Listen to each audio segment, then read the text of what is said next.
Pengacara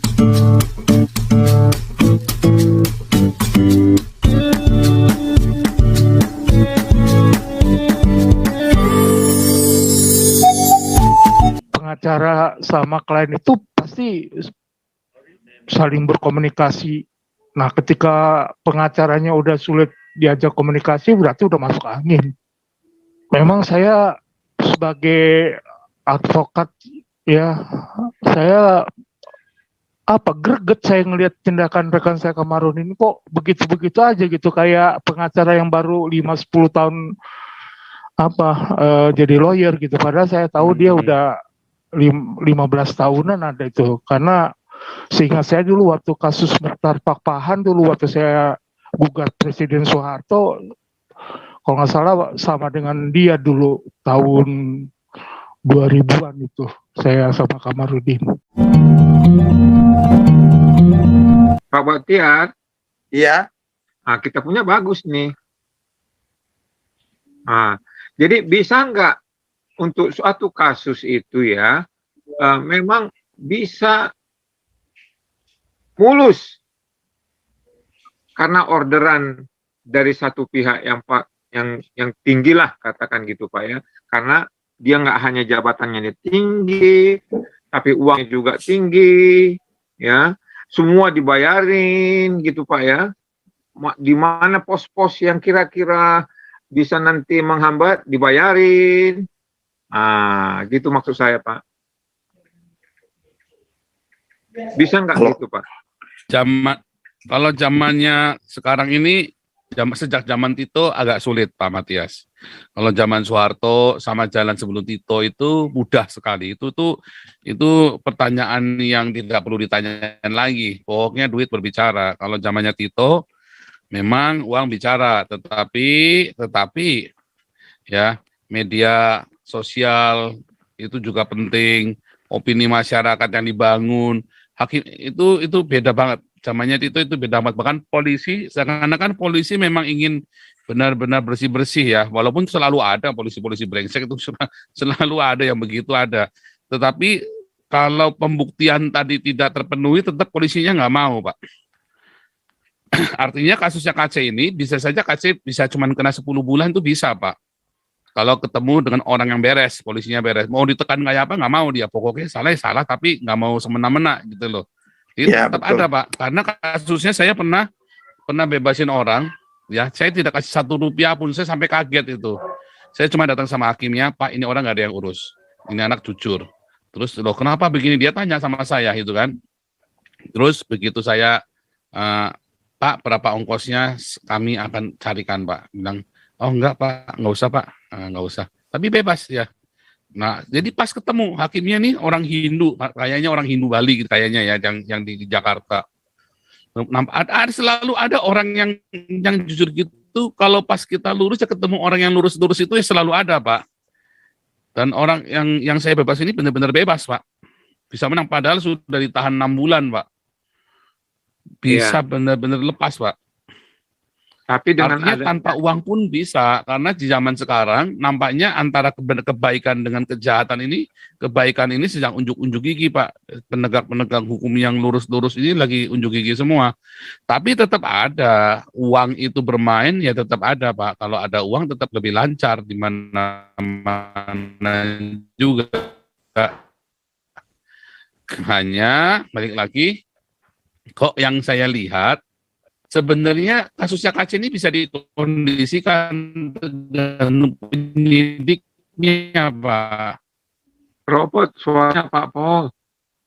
Karena kan BAP itu mau dibawa kemana di awal dulu Pak, penyidiknya dulu kan Pak. Kalau nggak mau berbaik dengan penyidiknya, sama penyidiknya kejam Pak, dihajar terus dicari, pokoknya nggak mungkin nggak salah KC Pak. Tapi kalau kita berbaik sama penyidiknya, maka kasus ini sama penyidiknya dia akan menghilangkan beberapa pertanyaan yang akan memberatkan KC. Dia ambil yang cukup seperlunya aja, yang penting KC bersalah, udah gitu doang. Sampai ke situ, kalau salah tetap salah Pak. Tapi ya cuman bersalah gitu aja ya, bisa 10 bulan selesai Pak. Begitu Pak. Dengan adanya itu kalau pendapat saya ya, nggak tahu kalau Pak Batiar ya, tapi kalau saya melihat pengalaman saya mah begitu. dari cara saya. Jadi selalu ada orang-orang baik di dalam sana. Saya banyak ketemu dengan penyidik-penyidik yang baik juga banyak, Pak. Yang nggak mata duitan, Pak. Yang memang dia benar-benar pas, Pak. Tentu ada yang baik, Pak ya. Tapi kalau kita lihat kasus ini, keterlibatan NB dan juga orderan, ya. Nah, apakah kita bisa mengatakan ini akan berjalan mulus seperti yang Pak Paul ceritakan itu, ketemu hakim yang bagus? Hakim bagus, apakah mungkin digunakan di sini, di kasus ini, ya? Nah, itu kan tanda tanya jadinya. Nah, kalau itu memang karena kalau kasusnya KC, karena lawyernya yang tidak kerja, Pak. Kalau penyidikan hanya mengalir saja sekarang ini, ya kan? Penyidik ini hanya mengalir saja, Pak. Nah, nampaknya lawyernya tidak bekerja atau dia salah ini, Pak. Dia salah salah pilih kabar lah gitulah. Nah, salah pilih teman dia di dalam. Tapi ngomong-ngomong Pak Paul, mungkin nggak lawyer juga bisa? Ini nggak ada hubungan dengan KC ini Pak ya. Mungkin nggak lawyer dapat duit juga supaya kliennya itu bisa banget Pak. Justru kan dari pertama saya teriak-teriak itu Pak. Itu ya bisa ya Pak ya? Iya, justru itu Pak. Makanya saya begitu melihat itu saya kaget. Wah, ini kan insting jalan Pak. Saya kan itu tadi Pak. Kalau kita bekas pemain gitu, kita insting juga jalan. Wah, dimainin nih.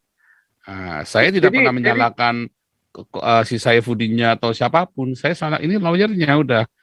Jadi kliennya sekarang itu saya percaya Pak Batiar nih. Ayo Pak Batiar tolong kerja. Apakah saya salah? Enggak. Pak Batiar ini bisa belok loh Pak di tengah jalan loh Pak. Main dua kaki apa segala macam bisa Pak. Oh, seberapa?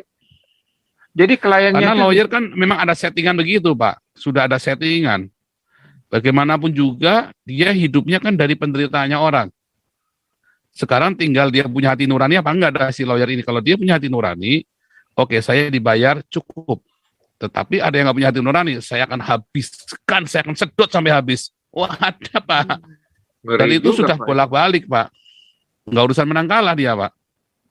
Iya, jadi kliennya itu dimangsanya sendiri juga Pak ya? Dimangsa dia, itu sial Pak. Kalau udah ketemu begitu sial aja. Nah, kebetulan Komarudin termasuk tipe yang itu Pak. Karena sudah istilahnya ya, ya ini kalau Pak Matias tambah cerita lain, kalau saya langsung to the point, kalau Komarudin termasuk tipe pemangsa Pak. Terus mencegah begitu gimana ya Pak?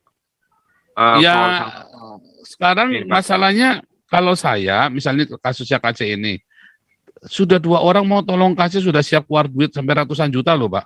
Mundur semua dua-duanya loh Pak. Begitu ngelihat begini Pak, becek Pak, cuma bilang begitu. Becek itu macam-macam, namanya becek itu macam-macam. Ya. Artinya memang sudah dijual KC-nya itu, intinya kan sudah dijual si KC ini, udah nggak bisa diapa-apain.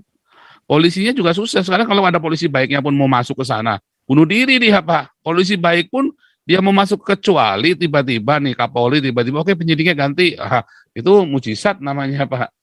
Tapi kalau sekarang ini kan nggak bisa, sudah ada aturannya dan ada etika kerjanya di dalam sana, nggak bisa lagi ditangani tiba-tiba diganti tanpa ada bukti. Sementara penyidiknya kan kita nggak tahu bagaimana, sudah sejauh apa.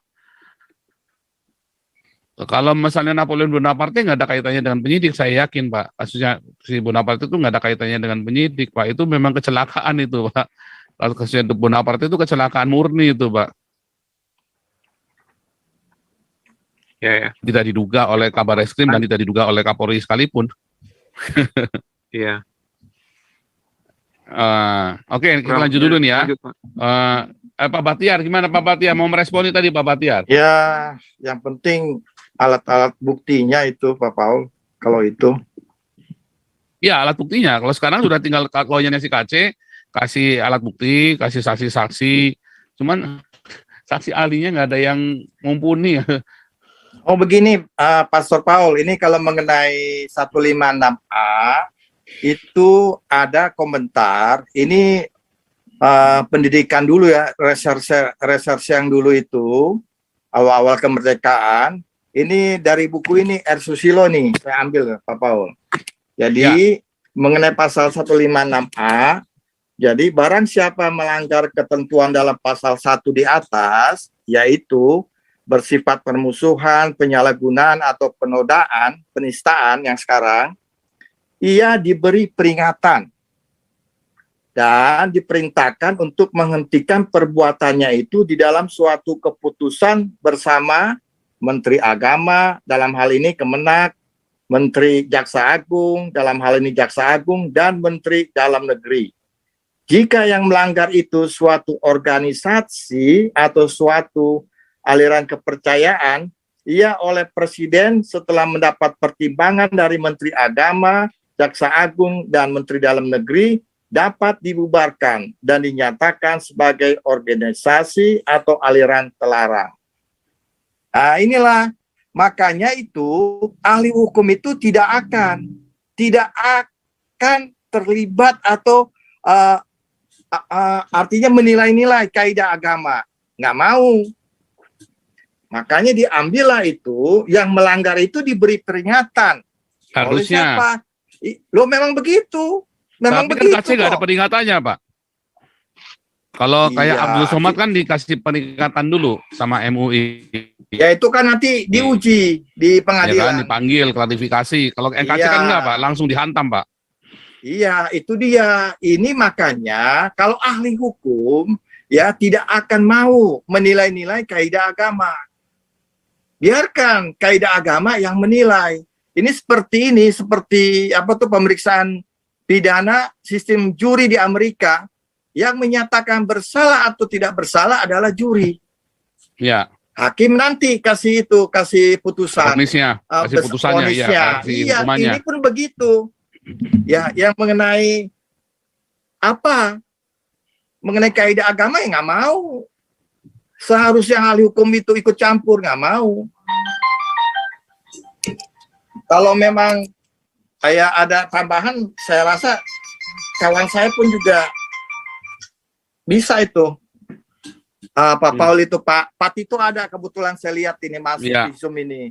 Kebetulan itu rekan saya itu Pak dari siapa? Bandung. Pak Tito Panjaitan. Bentar. Ada di sini sekarang. Halo. Shalom Pak Ada. Tito. Oh iya nih. Shalom Pak Tito. Iya.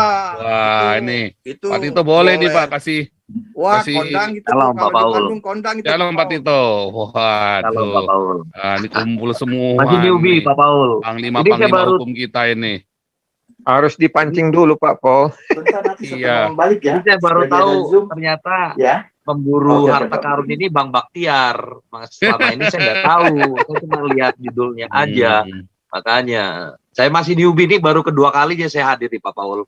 Makasih nih Iya, Bang Pak Baktiar Tito. udah ngomongin saya nih. Itu lawyer mahal Pak Paul. Ini mumpung Bukan nah, ini pro mahal-mahal bono. mumpung masuk sini kan gratis di sini. Pak Tito ini tadi Iya. gimana nih pertanyaan Pak Matias ini kan sulit sekali. Ini kan polemik ini kan. Ya, mengenai apa ya, yang Pak KC ini ya. Iya. Enggak kasusnya Pak Matias tambah. Jadi bukan cuma KC doang ya, tapi artinya memang apakah mungkin dalam kondisi hari ini ya. Kalau saya bilang sudah sulit, nggak seperti zaman sebelum Tito, zaman sebelum Pak Tito Karnavian itu dulu, wah gampang sekali itu kita jual beli begitu mah tinggal tukar kepala juga orang sudah di dalam aja bisa kita tukar kepalanya kok, tukar orang bisa kok. Sekarang udah susah Pak. Nah tapi kalau kaitannya dengan kasusnya KC ini ya kan, sementara Abdul Somad ini kan ada tabayunnya, dipanggil dulu kan harusnya kan kalau pasal 156A itu kan dipanggil dulu. Ya, kalau KC kan enggak, langsung ditangkap. Apalagi sebenarnya penangkapan KC itu lucu, Pak. Sebenarnya KC sudah mau melaporkan diri ke Polda, sudah mau menyerahkan diri. Tapi tiba-tiba skenario diganti. KC ditangkap seolah-olah dia lagi di sawah, Pak. Jadi Ya, Pak ada skenario seperti apa namanya? Karakter assassin. Haha, itu, Pak. Ada karakter assassin dulu, Pak, di-dropin dulu dia, Pak. Ya Pak Paul, memang kasihan sih, memang terasa sekali sih ketidakadilannya yang dialami Pak KC ini. Memang sepertinya polisi juga bisa dibilang mau menunjukkan prestasi, tapi jujur Pak Paul, dengan adanya kejadian Pak NB, saya nggak tahu lah itu siapa yang membisiki atau yang merasuki beliau hingga kok tega sekali melakukan seperti itu. Ini malah jadi ya bisa kekuatan untuk orang Kristen bersatu melawan ketidakadilan yang disebabkan ya kerasukan setannya Pak NB seperti itu Pak Paul. Jadi ini memang momentum sebetulnya kan. Betul. Tapi kan nggak dimanfaatkan. Harusnya dengan kasusnya NB ini kan bisa menjadi sarana buat melepaskan KC kan, tanpa melalui sidang. Bisa bergening. Kalau menurut saya sih bisa bergening. Betul. Tapi Seperti nyatanya nggak itu. digunakan Pak. Justru yang kita heran itu ada apa gitu loh Pak. Kalau Pak Tito sendiri, nah ini nih si Tanah, kita tembak aja langsung deh. Kalau Pak Tito nih, ini kan kita ngerumpi boleh-boleh aja, sok-sokan pinter lah kita nih ya kan. Kalau Pak Tito lagi nanganin Pak KC ini nih, apa yang akan dilakukan oleh Pak Tito? Ya kita kan bisa bilang nggak percaya dengan keamanan yang terjadi di kepolisian. Ya kita minta kepolisian paling tidak ya kita mengecek lah, kita yang seperti Paul Koalkoar juga ya kita bawa ke rumah sakit lah. Kita juga minta ahli psikolog untuk mengecek semua. Itu yang harus kita minta dulu. Jadi paling nggak tahanan itu merasa aman, merasa nyaman, dan dia memang punya hak untuk diperiksa, punya hak untuk dibantarkan. Itu jelas, itu diatur dalam undang-undang. Jadi tapi mengenai proses memang nggak segampang yang tadi Pak Paul bilang sih. Maksud saya bergening kita untuk mengeluarkan itu nggak segampang seperti itu juga. Tapi ya kita harus libatkan lah para stakeholder, misalnya perlindungan saksi. Jadi dia jelas terasa diancam lah itu di bawah naungan institusi Polri seperti itu Pak Paul. Jadi jangan sampai memang Pak KC terjadi seperti itu lagi, atau minimal polisi juga memberikan inilah prestasi lah, menunjukkan kepada dunia nih loh kita sudah bantarkan, kita sudah bawa ke rumah sakit, kita sudah memberikan psikolog supaya dia ditreatment dengan baik. Ini kan nggak main-main soalnya, ini kan tamparan dunia sekali nih terhadap apa yang dilakukan oleh NB. Seperti itu Pak Paul.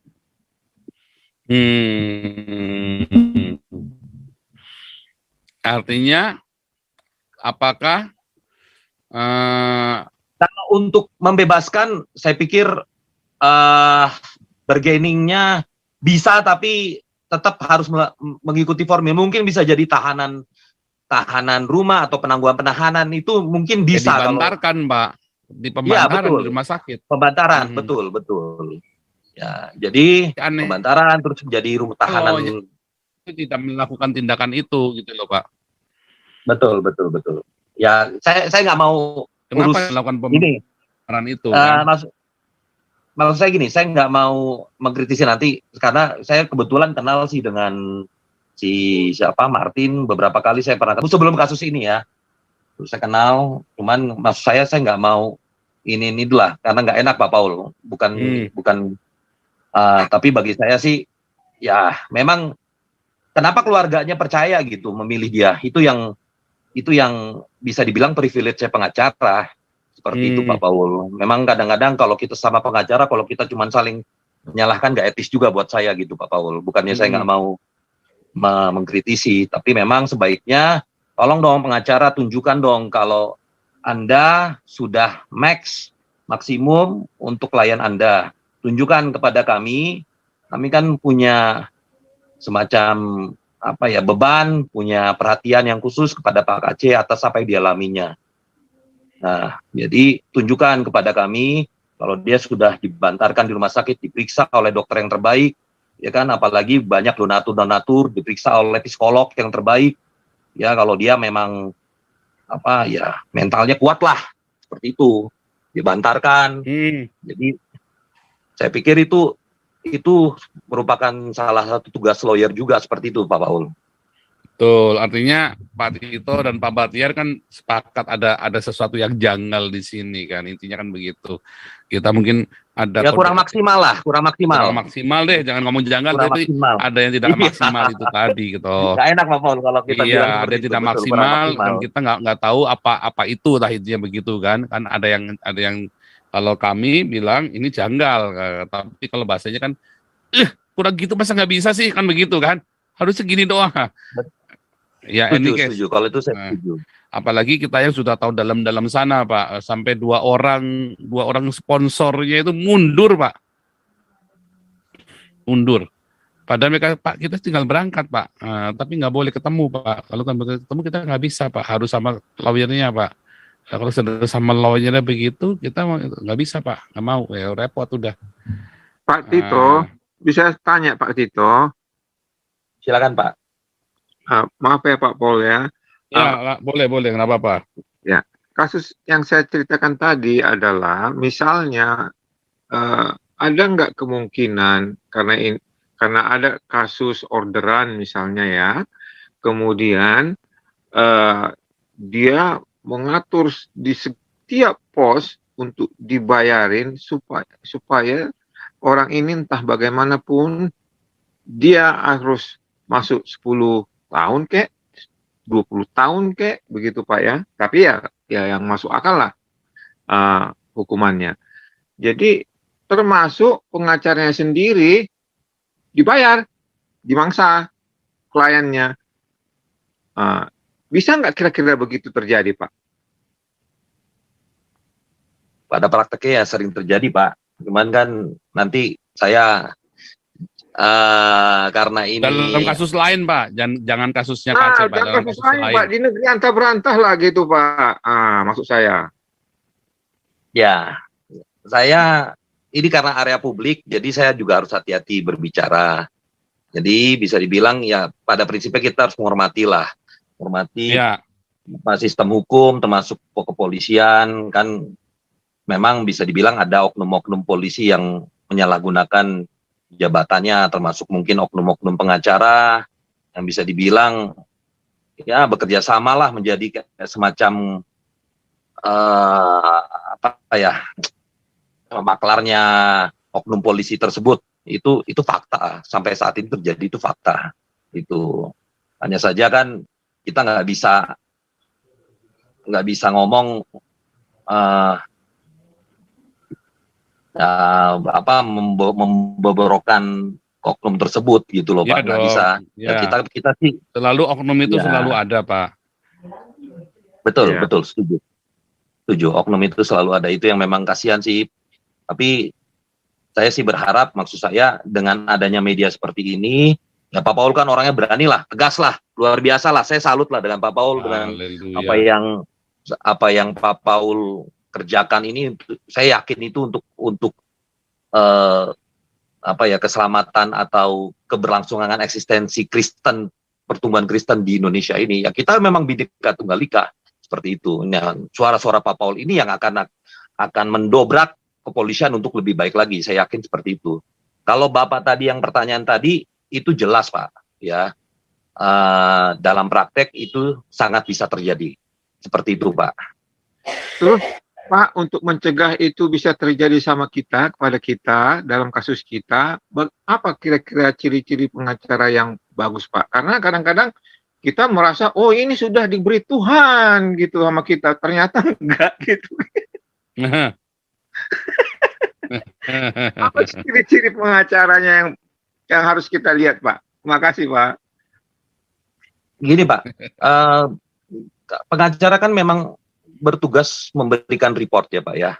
Tiap ada tindakan action atau output yang dia lakukan misalnya dalam bentuk surat, itu kita berhak mengetahui, ya kan? Ataupun ada deal-deal, ya kita berhak terlibat atau berhak mengetahui.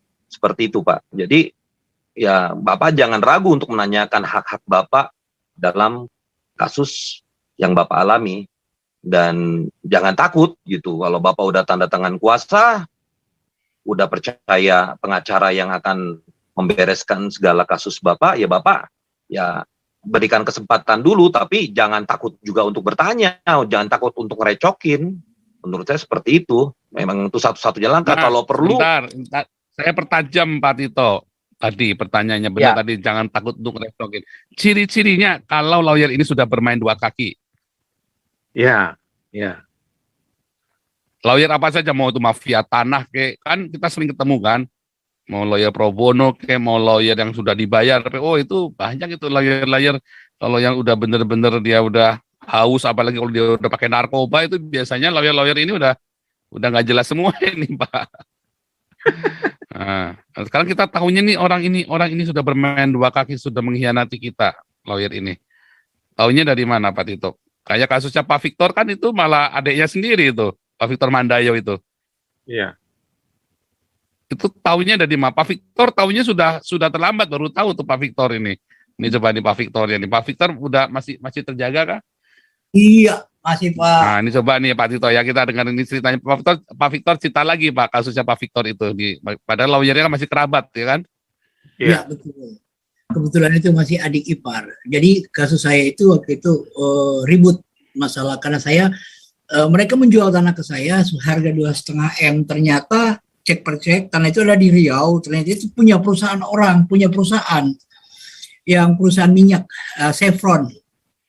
Mereka menjual. Nah, kemudian saya menuntut di pengadilan karena udah hampir 1 tahun uang nggak ada, tanah pun nggak dapat gitu, uang hilang. Jadi saya lapor. Di dalam pelaporan itu langsung ditangani oleh ipar waktu itu ya. Tiba-tiba udah berjalan berapa kali penyidikan itu, saya mendapat WA atau SMS lupa itu dari pihak penyidik.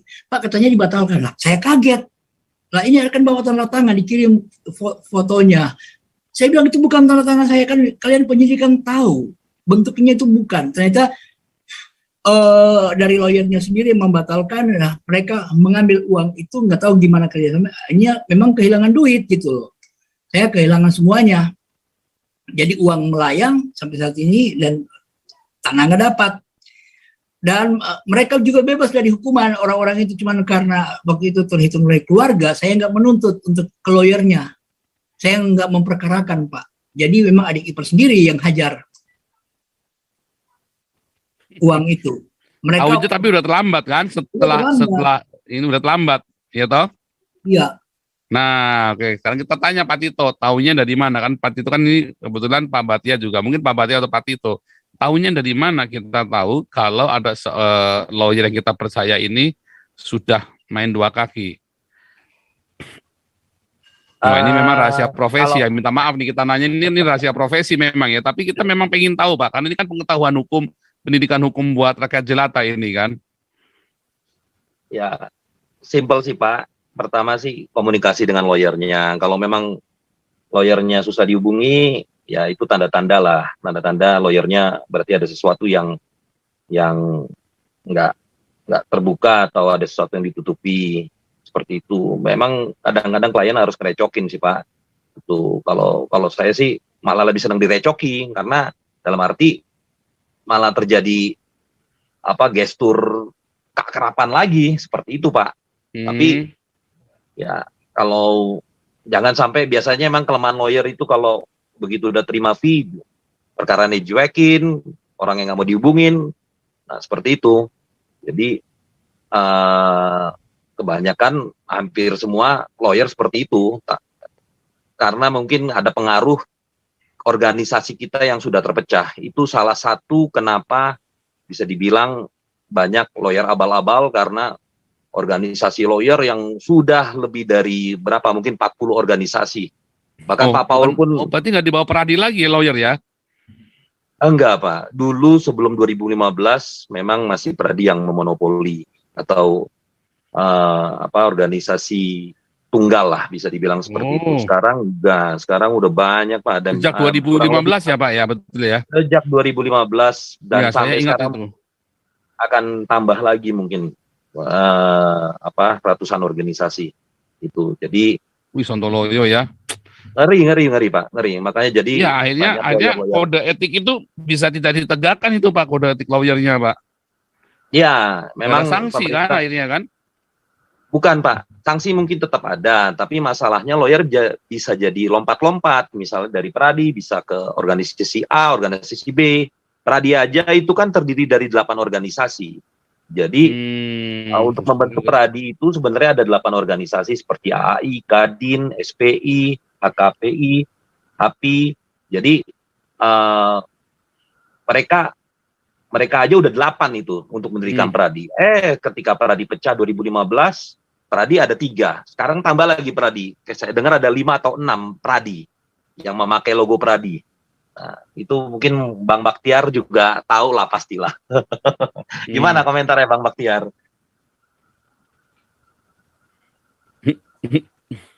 Ya,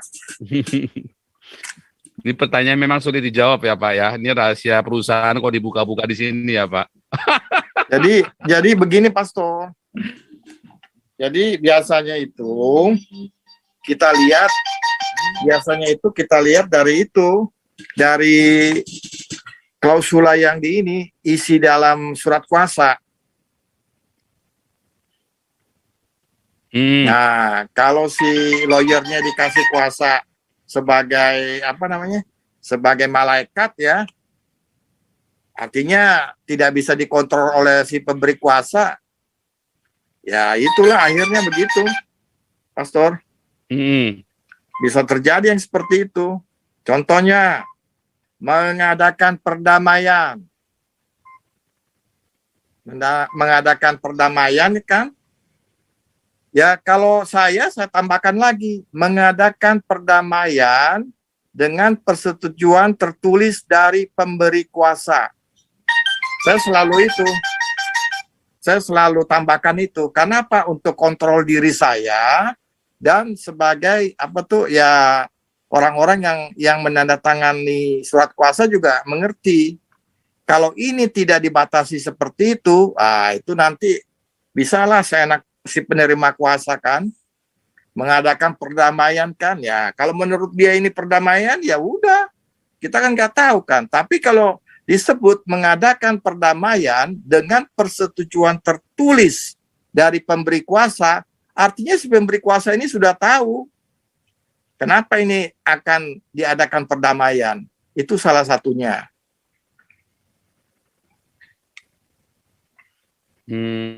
Ya, ada lagi, tapi itu salah satunya itu. Jadi tadi saya simpulkan satu, tadi kalau sudah lawyer sudah sulit untuk dihubungi. Kedua, kalau lawyer sudah dibayar fee-nya lunas semuanya. Nah, ini bisa macam-macam artinya. Tadi ketiga, kalau lawyer ini bertindak tanpa seizin pemberi kuasa gitu ya. Selalu bertindak tanpa seizin pemberi kuasa itu ya. Itu bisa, ini buat teman-teman semua yang mendengar ya, jadi agak berhati-hati kalau lawyer Anda, advokat atau penasihat hukum Anda sudah mulai aneh-aneh begini, Anda harus sudah mulai pasang mata, pasang telinga, dan didudukin lawyernya, dijak ngomong, saya maunya begini. Kamu sudah sejauh apa bertanyakan begitu ya Pak ya, dijak ngomong begitu ya harusnya ya. Iya. Begitu udah nggak nyambung, udah stop. Karena itu bahaya buat Anda sendiri. Dan kalaupun lawyer itu ternyata dia bekerja dengan benar, tapi kan jadi mengundang fitnah ya Pak Batiar ya. Kayak Pak Batiar tadi, sekalipun sudah di ini, tapi jadi mengundang fitnah kan akhirnya kan. Ya manusia kan ada aja godaannya. Iya. Paul. Iya. Dari yang kita kita kerjakan kan taruhlah 1 juta US ini kan. lawyer lagi masuk nih Pak, lawyer lagi nih dari Bandung nih, Pak Renhat nih, silakan Pak Renhat. Silakan Bandung. Halo, selamat malam. Selamat malam. Ya, untuk rekan-rekan advokat yang sudah memberikan pendapat, ya kalau saya sikapi kasusnya MKC ini, kalau saya misalnya jadi pengacaranya MKC, langkah utama yang pertama saya tempuh ya saya pra-peradilankan dulu pihak penyidik. Dasarnya klien saya ditangkap tuh apa? Ya kan? Minimal ada alat bukti. Ternyata kan yang terjadi alat buktinya baru belakangan, baru dicariin dulu. Itu yang pertama. Yang kedua, saya setuju dengan rekan saya tadi. Ya, apa yang disampaikan sama rekan saya. Ya, kalau tadi ada pertanyaan bagaimana pengacara itu eh, bekerja dengan profesional, ya kalau saya setiap saya bikin suatu upaya hukum, saya kasih report ke klien saya. Kadang-kadang misalnya saya somasi klien saya itu bukti somasinya saya kirim ke klien, minimal saya foto, saya kirim fotonya, terus pengirimannya kalau misalnya pakai pengiriman, jasa pengiriman, saya kirimkan itu bukti pengirimannya, jadi nggak ada dusta di antara kita. Terus yang kedua, ya pengacara sama klien itu pasti saling berkomunikasi. Nah, ketika pengacaranya udah sulit diajak komunikasi, berarti udah masuk angin. Itu pendapat saya. Untuk Sama dengan Pak Tito selanjutnya, tadi, komunikasi. Begitu pengacara sudah sulit komunikasi, ini udah masuk angin nih. udah pasti itu. Dan selama pengacara masih doyan duit, ya pasti menghalalkan segala cara. Dan sekarang kan banyak pengacara-pengacara yang sekarang masa bodoh dengan ini kan, karena apa? Organisasi Pradi aja sudah nggak tahu lah, bingung karena uang di Pradi kan banyak. Dari iuran anggota aja, satu anggota tuh sekarang dipungut 750 kali 15.000 anggota aja minimal. Udah berapa tuh duitnya? 750.000 per bulan, Pak. Per 2 tahun itu. Per 4 tahun. Per 4 tahun. Ya itu aja kalau kali 15.000 aja paling sedikit pengacara, udah berapa itu uangnya? Ya kan? Jadi kita ini pengacara-pengacara para generasi-generasi yang di bawah kita ini udah bukan lagi orientasi membela kebenaran mayoritasnya, cari uang sebanyak mungkin, karena begitu udah nggak kepake lagi ya seleksi alam terjadi, itu aja. Gitu. Cuma memang saya sebagai advokat ya, saya greget saya ngelihat tindakan rekan saya Kamarun ini, kok begitu-begitu aja gitu, kayak pengacara yang baru 5-10 tahun jadi lawyer gitu, padahal saya tahu dia udah 15 tahunan ada itu. Karena seingat saya dulu waktu kasus Mukhtar Pakpahan dulu, waktu saya gugat Presiden Soeharto, kalau nggak salah sama dengan dia dulu tahun 2000-an itu, saya sama Kamarudin. Cuma ya saya kecewa aja kok kayak begini gitu belakangannya. Kayak Itu aja ya, mungkin, Pak. Pak. Iya. Gimana? Kayak melempem, nggak ada giginya. Ya Apa mungkin, karena kasus pro bono bisa nggak, Pak? ya saya juga sering nangani Karena nggak pro dibayar bono, begitu, Pak. saya sering nggak dibayar, malah saya keluar duit. Tapi itulah kalau hati kita nggak memang dituju kita berikan untuk membela yang benar, ya kayak begitu hasilnya. Saya malah dibilang sama bekas asisten saya, Bapak mah nggak cocok jadi pengacara, jadi pendeta aja, dibilang gitu. Tapi itu nikmatnya kita bantu orang yang benar-benar yang membutuhkan bantuan hukum. Itu ada kebahagiaan yang nggak bisa dibayar dengan uang loh.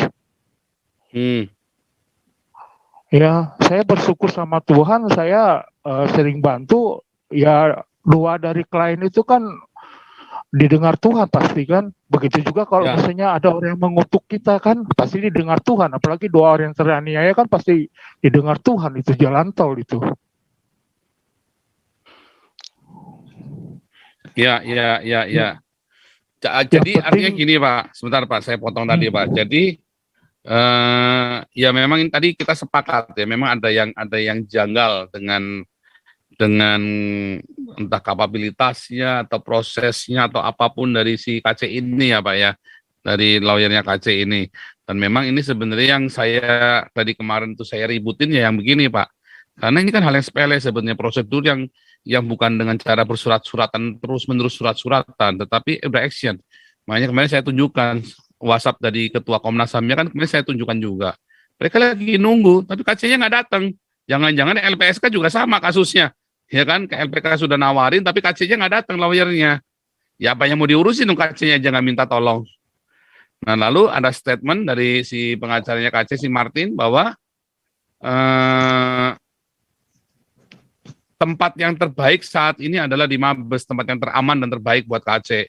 Wah, dan seperti, waduh, di mana-mana orang mau dibantarkan, ini mah mintanya cuma di Mabes, kan bodoh sekali saya pikir. Nah, jadi kesimpulannya apa, duitnya kurang, kan begitu kan.